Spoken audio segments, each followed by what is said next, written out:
오늘 우리가 같이 생각해 보려고 하는 것은 사사기입니다.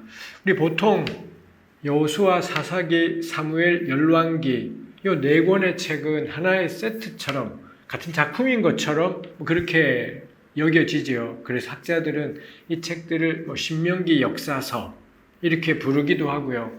학자들이 그렇게 부르는 이름이지만 아주 오래전부터 유대인들은 이 네 권의 책을 전기 예언서, 가령 이사야부터가 후기 예언서라면 그거에 대비해서 전기 예언서, 이렇게 유대인들은 이 네 권의 책들을 생각을 했더랬습니다. 그러니 이 네 권의 책을 가령 유대인들의 표현으로 치자면 예언과 연관해서 수사 사망 네 권을 묶고 역대기하고는 다르다라고 유대인들은 굉장히 오래전부터 생각을 해온 거죠. 그러니 학자들의 신명기 역사서라는 표현에 동의하든 동의하지 않든 이미 아주 오래전부터 이 네 권의 책에 어떤 공통된 시각에 대한 인식은 있었다 싶습니다.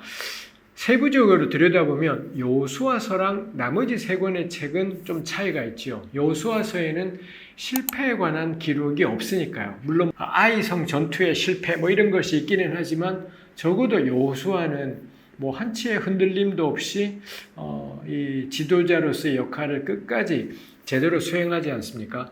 반면에 사사기, 사무엘, 열왕기에는 온통 실패한 지도자들 이야기로 가득하다는 점에서 실패한 백성들 이야기가 온통 나오고 결국 열왕기 하의 마지막은 실패한 지도자, 실패한 백성, 나라의 끝 이렇게까지 간다는 점에서 사사기, 사무엘, 열왕기하고 여호수아는 좀 구별된다라고 할 수 있겠습니다. 그 점에서 여호수아는 단지 여호수아 시기만이 아니라 이 네 권의 책 전체 안에서 혹은 고대 이스라엘의 역사 안에서 야훼를 경외하며 살아간다라는 게 무언지를 보여주는 바람직한 사례집이라면 사사기부터 사무엘, 열왕기는 그 반대의 경우라고 할 수 있겠습니다.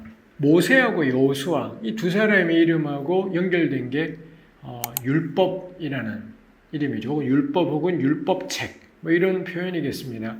율법책이라는 말이 신명기에도 나오고 그 다음에 여호수아서에도 나옵니다. 반면에 사사기 같은 책에는, 사무엘 같은 책에는 한 번도 나오지 않는 게 율법책 이런 표현이죠. 열왕기로 가면 다시 그런 표현이 몇 번 나오는 것이 있습니다만 하여튼 그것도 대조적이지요. 모세와 여호수아를 한데 묶을 수 있는 것이 이 야훼의 율법, 야훼의 토라를 따라서 살아갔던 사람, 이런 공통점이 있겠고요.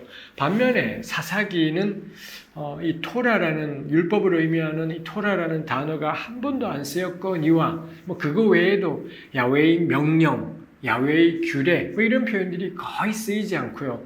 그나마 쓰인 게 사사기 2장인데 그 사사기 2장에서는 이 이스라엘 백성이 하나님이 명령하신 걸 순종하지 않았다. 하나님의 도에 귀 기울이지 않았다. 이런 내용을 다루느라 이 표현들이 쓰인다는 점에서 여호수아서하고 꽤나 대조된다라고 할 수 있겠습니다. 그래서 여호수아와 사사기가 참 대조적인 책이지요. 근데 공통점이 또 하나 있다면 여호수아서에 모세의 토라, 모세의 율법, 하나님의 율법이라는 표현이 있다지만 내용이 없어요. 어떤 규례를 말하는 건지, 가령 역대기에 가면 하나님의 규례로 유월절 규례라든지 이것저것 세부적인 지침들이 있지 않습니까? 근데 여호수아서에 보면 여호수아가 평생 여호와의 계명에서 떠나지 않았다라고 하는데 무슨 계명? 무엇을 그렇게 여호수아가 지켰다는 건지 하나도 구체적인 계명은 나오지가 않습니다. 사사기도 마찬가지예요. 사사기도 말씀드린 것처럼 사사기 2장에 하나님의 명령에 순종 안 했다라고 하는데 무슨 명령?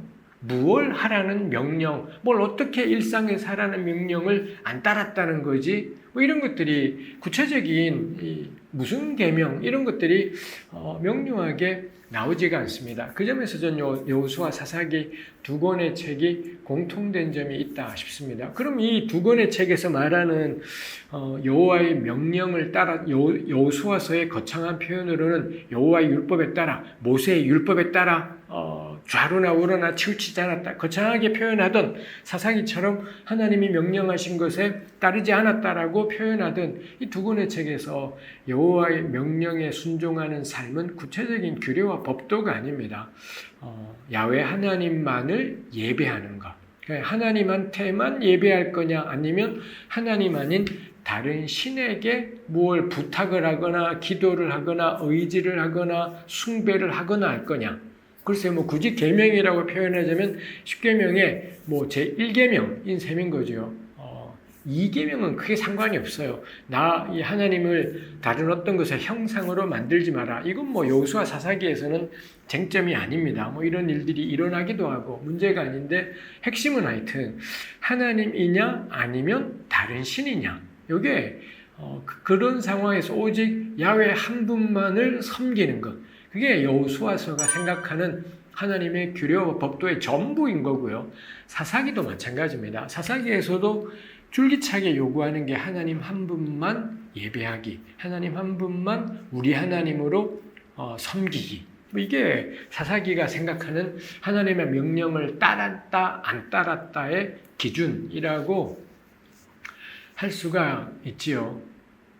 사실 이런 경향은 사무엘이나 열왕기에도 이어져 가는 것이 있습니다만, 그래서 수사 3왕 이 네 권의 역사책은 시간이 지나면서 자기네들의 역사를 되돌아보면서 세부적인 율법 지침은 둘째 문제인 거고요. 자기네 역사 전체가 사실은 야훼냐 우상이냐 계속 이 싸움이었다라고 이 수사 3왕 책은 역사를 회고하고 있는 셈이라고 할 수가 있겠습니다. 그래서 우리가 사사기를 읽을 때 이 백성들이 야훼 한 분만을 섬기는 건지 아니면은 다른 나라의 신들에 자꾸 헷갈리고 현혹되고 미혹되는지 이런 것들을 우리가 주의해서 볼 일이겠습니다. 그 다음에 하나님 한 분만 섬긴다라는 게 어떤 모습으로 현실에서는 드러나느냐. 누군가가 야훼만 섬긴데 야훼만이 우리 하나님이야. 그럼 그게 구체적인 일상에서 어떤 모습으로 드러나는 거지? 요걸 우리가 사사기를 읽으면서 우리 그 다음에 다룰 사무엘서나 이런 책들을 보면서 우리가 관점을 가지고 살펴볼 일이겠다 싶습니다. 여호수아서랑 사사기랑 정복 이야기가 똑같이 다루어지지만 솔찬히 다르다라는 건 아마 들어보신 적이 있겠죠. 여호수아서는 여호수아가 이끄는 온 이스라엘이 이 가나안 땅 요단강을 건너가더니 중부지방, 그 다음에 남부지방, 그 다음에 북부지방 세 차례에 걸친 군사 진격을 통해 장악했다. 이렇게 그림을 그리고 있습니다만 사사기 1장을 보시면 정복이 거의 잘 안 되고 있다. 거의 된 것이 없고 여호수아가 사라지고 난 다음에 각계격파라고 해야 되겠지요. 각각의 지파별로 자기네 영역들을 장악하고 정복해 나가기 이런 일들이 진행된다라고 사사기는 그림을 그려주고 있습니다. 그래서 세부적인 내용에 있어서 여호수아서와 사사기는 충돌되지요. 이게 구약 성경의 특징입니다. 구약 성경의 최종적인 편집자, 그 다음에 구약을 전하고 간직하고 정리했던 이 제2성경기 이스라엘, 유대인이라고 부를 수 있는 이 사람들은 자기네들이 전통으로 소중하게 생각하는 책들 안에 서로 앞뒤 안 맞는 내용이 있다라는 걸 크게 개의치 않았다 싶어요. 만일 신경을 썼다면 여호수아서의 정복 이야기랑 당장 사사기 1장에서 이야기하는 게 다른데 명백하게 다르게 전개를 하고 있는데 이게 왜 괜찮지 싶은 겁니다. 고대인은 바보라서 그럴 것 같지는 않습니다. 전혀 이 지능이나 지각의 문제는 아닐 것이겠습니다. 그렇다면 구약 성경의 참 중요한 특징이 어떤 상황이나 사건을 묘사할 때 한 가지만으로 설명하지 않고 매우 다채롭게 설명하는구나 싶은 겁니다. 이 사람들이 서로에게 충돌될 수 있다는 걸 몰라서가 아니라 사실 이 영상을 보시는 분들은 안 그렇겠습니다만 우리네 교우들은 여호수아서랑 사사기가 충돌되는지 못 느끼시는 분들도 사실은 꽤 있지요. 그냥 여호수아 읽으면서, 사사기 읽으면서 약간 앞뒤가 안 맞다 싶은 생각이 드셔도 뭐 제가 옛날에 그랬던 적이 있습니다. 앞뒤가 안 맞아. 비교를 해봤더니 정말 안 맞더라고요. 근데 그때 저로서는 어떻게 해결할 수 있는 일이 아니었고, 하나님 말씀은 정확무오한데 왜 앞뒤가 안 맞지? 서로 정보가 왜 틀리지? 이게 저로서는 해결할 수 있는 문제는 아니었더랬습니다. 그리고 교회 내에서 뭐 이런 이야기들을 꺼내서 이야기하는 게 왜 공동체에게 유익하냐? 교회를 좀 다니면 늘 그런 생각들을 우리가 하게 되지 않습니까?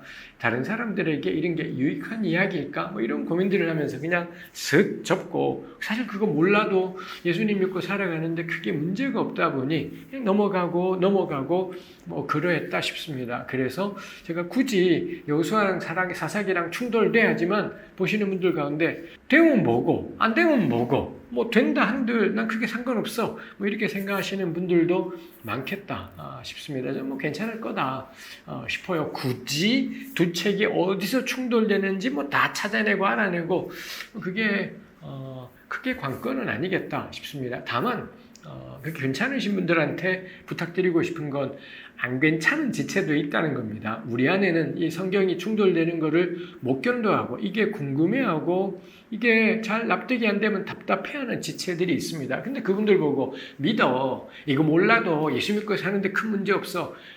우리한테는, 그 사람한테는, 누군가한테는 문제가 없지만 누군가한테는 문제가 되는 겁니다. 그러니 적어도 나는 괜찮아도 남들이 불편해하면 그거 이야기 될 수 있게 해라. 이야기도 하게 하고 공동체 안에서 나눌 수 있게 하고, 이런 것들을 목사에게 물어볼 수도 있지 않습니까? 그럼 목사님들이 모른다 하는 겁니다. 제가 한 번도 집사님 제가 생각을 못 해봐서 모르겠어요 라든지, 저는 그런 점이 있구나 싶었는데 제가 크게 관심이 없다 보니 그냥 넘어갔어요 하고는 그 교우들이 해결할 수 있는 어떤 다른 길들을 좀 도와주시거나 뭐 그러기만 해도 좋겠다 싶습니다. 다만 우리네 교우들이 뭔가 궁금해할 때 억압하지 마시기를, 억압하거나 누르거나 몰라도 된다라고 뭐 이렇게 하시지는, 대금 모르고 사세요. 그렇지만 누군가가 알려고 할 때 그 사람의 궁금함과 답답함들을 어떤 방식으로든 전 눌러서는 안 된다 싶습니다. 그리고 성경은 우리 쫄 필요 없습니다. 전 성경이 하나님 말씀이라고 굳게 믿습니다. 그렇기 때문에